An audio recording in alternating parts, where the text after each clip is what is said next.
Bueno, Kiki, y como nosotros ya les habíamos... Sí, eso. ¿Sí? Tú nos estabas contando un poco de este proyecto científico que es bien innovador y que se está realizando aquí en Chile.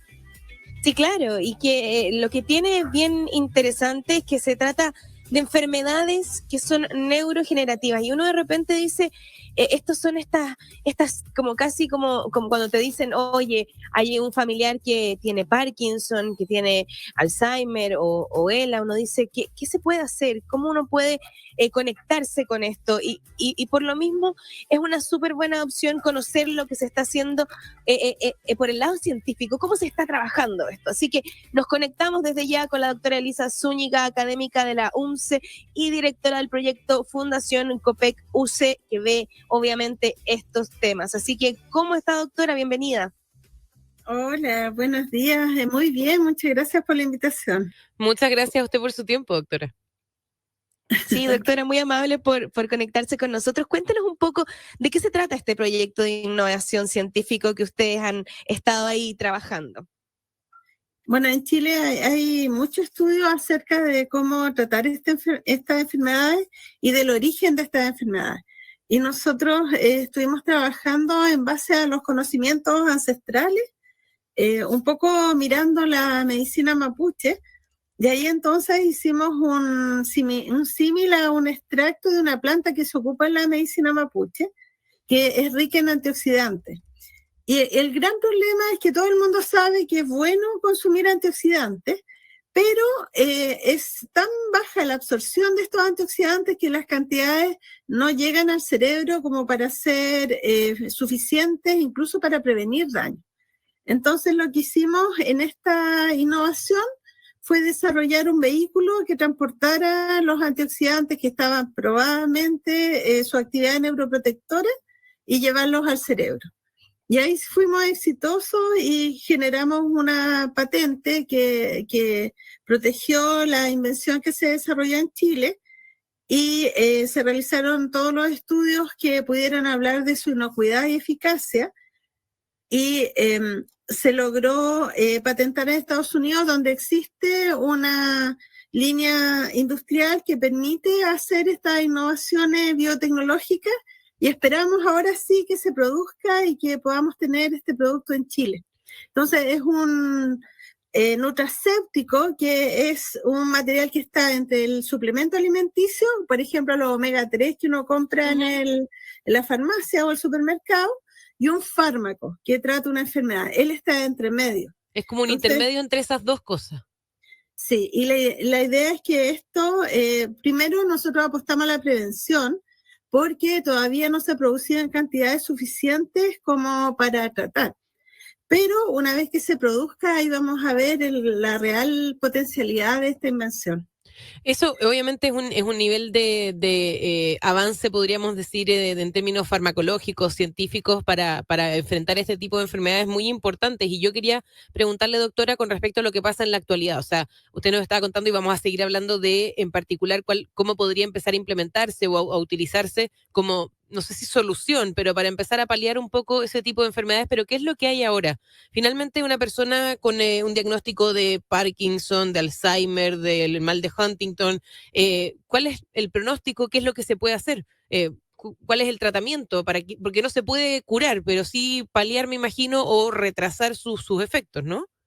Claro, hoy en día, en general, hay un tratamiento en función de detener la neurodegeneración y muchas veces están tratados de manera directa o complementaria con antioxidantes. Entonces, por ejemplo, hay un tratamiento con vitamina E, les dan una dieta especial, pero al final los fármacos que hay tienen el mismo problema, que es que cuesta que lleguen al cerebro.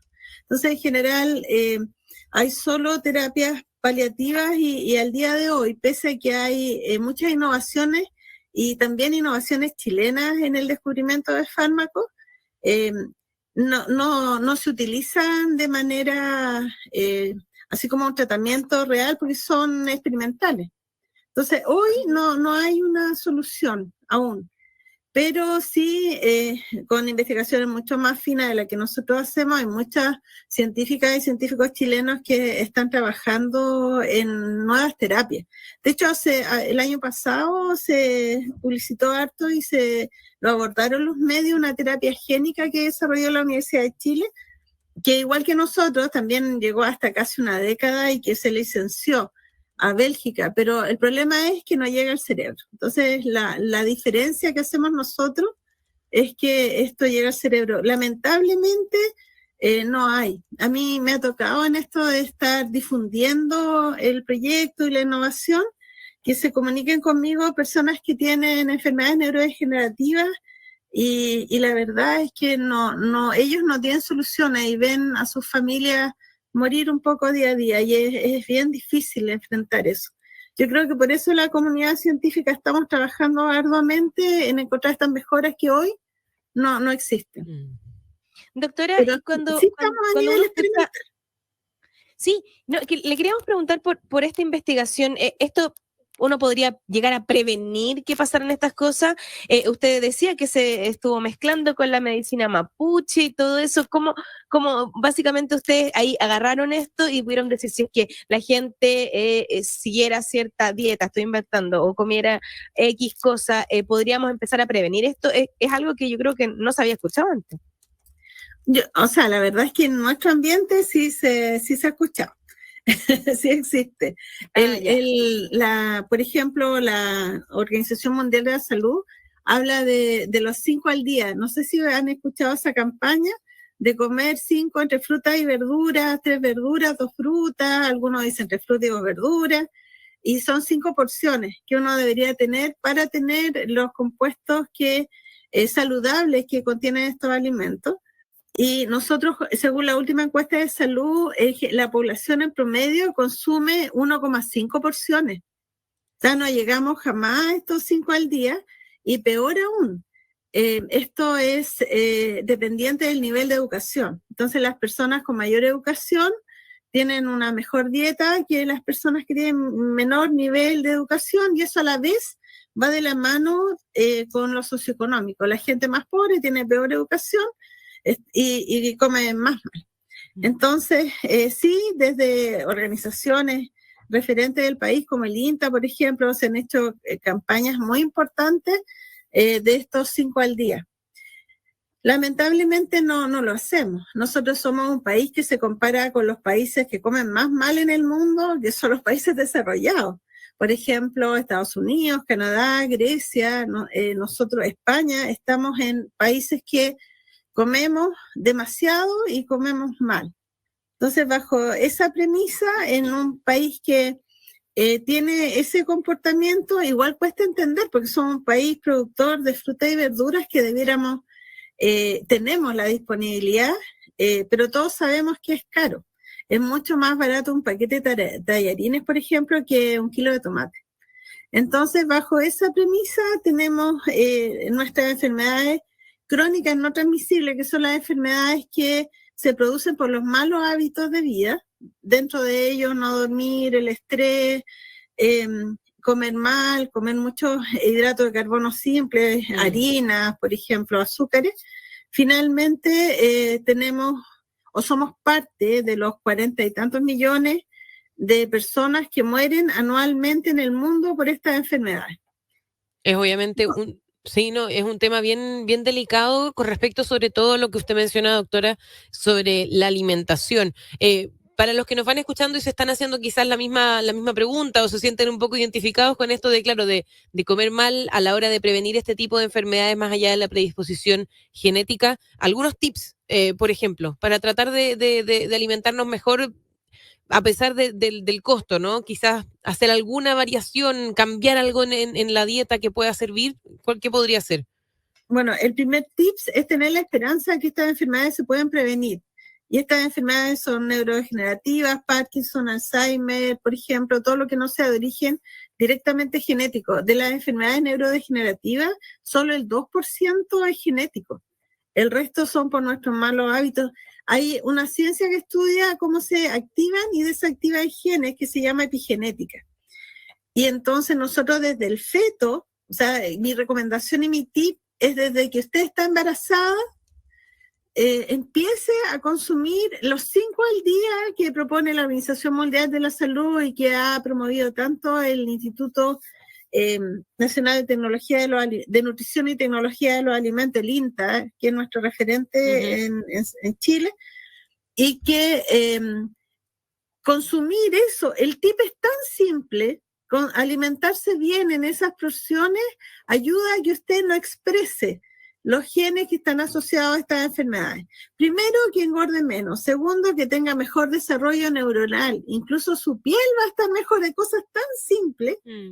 Y lo otro es consumir lo que tenga color. O sea, es muy importante desde que usted tiene un hijo en su vientre, desde que empieza a crecer, que los niños coman cosas con color. Muchos de los compuestos antioxidantes que previenen estas enfermedades son las que tienen color. Y Chile tiene una variedad de eso, principalmente, por ejemplo, con los berries chilenos. El arándano, bueno, el arándano no es chileno, la murta, el calafate, el arrayán, por ejemplo, son frutos chilenos que no nativos y que nos pueden ayudar. Y es ahí donde miramos nosotros el tema de la medicina mapuche. Y ellos la consumen en su dieta, nosotros no. Entonces, también otros que el sistema nervioso central está compuesto por muchas membranas y uno debiera consumir aceites de buena calidad. Y esos aceites son los famosos omega. Y dentro de ellos están los de origen vegetal, que son los omega 6 y 9, que están, por ejemplo, en todos los aceites, en los frutos secos, el aceite de oliva, las aceitunas, por ejemplo, la palta. Es rica en todos estos, y los omega 3 que son de origen animal. Y ahí, por ejemplo, al consumir pescado, nosotros somos principales productores, por ejemplo, de salmones, pero también nuestra corriente de Humboldt nos tiene los pescados, los peces antes que los pesquemos, ¿cierto? Que son los más nutritivos del mundo. Nuestros peces son ricos en omega 3 por la corriente de Humboldt, porque al ser más helado producen más de este tipo de compuestos. Entonces, somos un país privilegiado para tener una excelente nutrición y lamentablemente no lo hacemos porque mucho de esto lo exportamos afuera. Por ejemplo, claro, si usted va al supermercado, ¿doctora?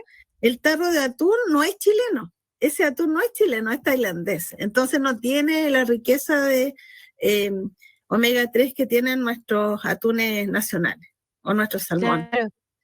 Doctora, cuando usted hablaba de estos 5 al día, no lo logramos como profundizar. ¿De qué se trata específicamente eso? Porque de repente uno cree que con lo que uno come en su dieta está cumpliendo con todo, pero claro, como plantea usted, hay momentos en la vida, no sé, cuando uno es adolescente, oye, que hay que tomar estas vitaminas extra para sumar no sé qué.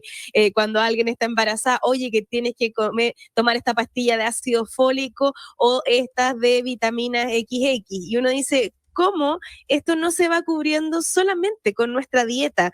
¿Cómo no logramos que esto sea suficiente? Lo mismo lo que pasa con la leche, que te dicen, no, en verdad si uno normalmente tiene que tomar, no sé, 1 litro, cuando estás en cierta etapa de la vida tienes que tomar 2 litros y uno no tiene idea. Entonces, ¿a qué se refiere usted con eso de los 5 al día? Hagamos la cuenta. Por ejemplo, uno debería consumir una fruta en la mañana. Si levantemos la mano, ¿quiénes consumen una fruta en la mañana? Muy bien, tenemos uno. Ojalá con color. Por ejemplo, ¿qué no? ¿Un plátano es mala idea entonces? Claro, un plátano es mala idea, pero por ejemplo una piña que no tiene mucho color es buena idea. Ah, ya.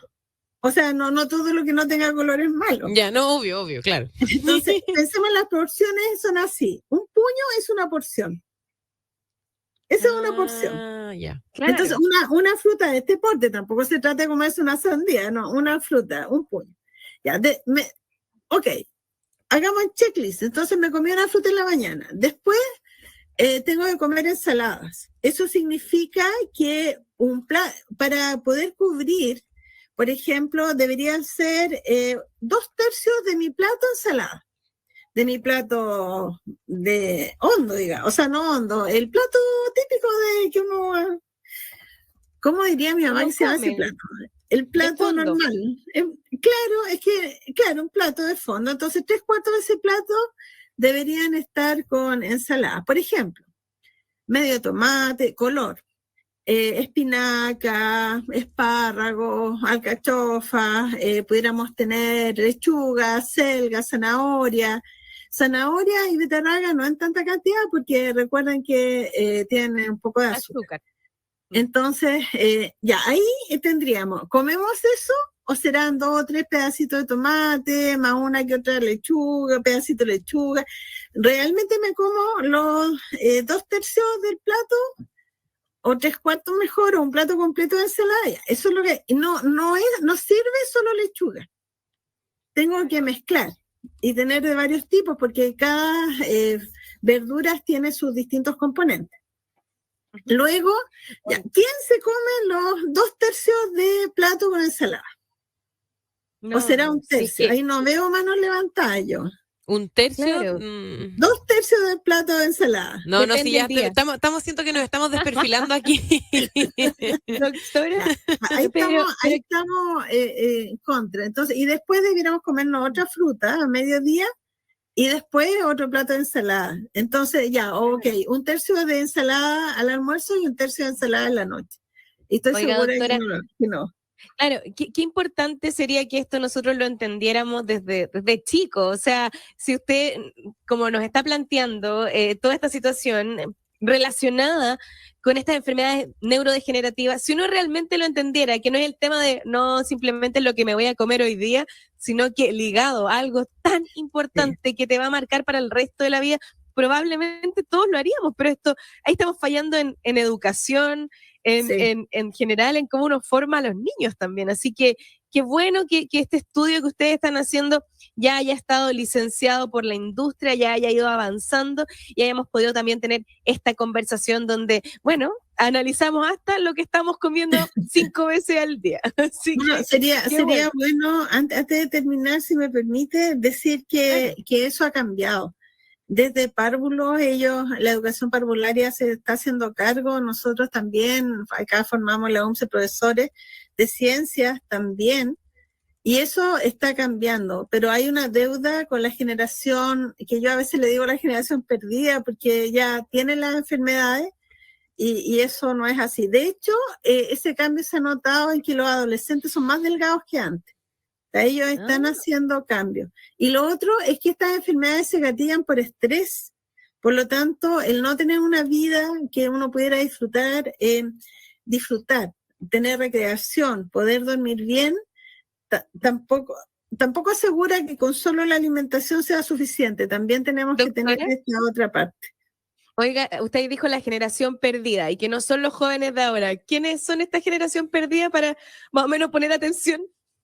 Sus padres, nosotros los que tenemos más de 40, los que tenemos hipertensión, diabetes, los que fallamos porque no nos cuidamos, porque no había la educación que hay ahora, sí se ha avanzado. Y también falta que las empresas, así como la fundación que nos financia nuestro proyecto, se atrevan a financiar cosas tan simples. Porque imagínense, nosotros no descubrimos la pólvora, o sea, esto se sabe, los antioxidantes hace mucho tiempo, sí, innovamos en que esto logramos tener un vehículo que lo lleva al cerebro y esa es nuestra innovación, pero hay una empresa que se comprometió, además de la fundación como Bioagro, a producir esto para que la gente, la generación perdida, los que no quieren consumir esta cantidad, tomen nuestro nutracéutico y puedan prevenir. Porque además nuestra invención lo que genera es que se libera solo en caso de que haya daño. Entonces tampoco vamos a tener problema del exceso, porque se libera de manera controlada. Entonces agradecer esa visión innovadora de estos empresarios. Importante, y qué bueno que ustedes lo hicieron, así que vamos a poner mucha atención a lo que está pasando específicamente en el proyecto que ustedes tienen, y por eso hoy día conversamos con la doctora Elisa Zúñiga, académica de la UMSE y directora del proyecto de la Fundación COPEC UC, que nos vino a contar de esto súper interesante que hoy día puede hacer un cambio en la vida de muchos. Así que, doctora, muchas gracias. Muchas gracias a ustedes por la oportunidad de poder difundir nuestro proyecto. Gracias, doctora, que esté muy bien. Gracias, chao, chao. A cuidarse entonces, eso es lo que hay que destacar con lo que nos quedamos de esta conversación con la doctora Elisa Zúñiga. Cuidarse, alimentarse bien y estar atentos también a estos avances de la medicina junto con la tecnología, ¿no? Para empezar a buscarle una vuelta positiva a este tipo de enfermedades también de las que hablábamos que, escucha, son muy complicadas y qué mejor que prevenirlas de una buena forma. Atentos a ese avance. Ahí vamos a estar. Sí. Muy, muy Oye, interesante. Yo no sabía que solo el 2% de estas enfermedades eran genéticas y que podemos hacer mucho entonces por ponerle ahí un parelé desde ya, así que todos atentos. Exactamente. Bueno, con esa información nos vamos a ir rápidamente a una pausa. A la vuelta tenemos más conversaciones aquí en el Déjate Caer.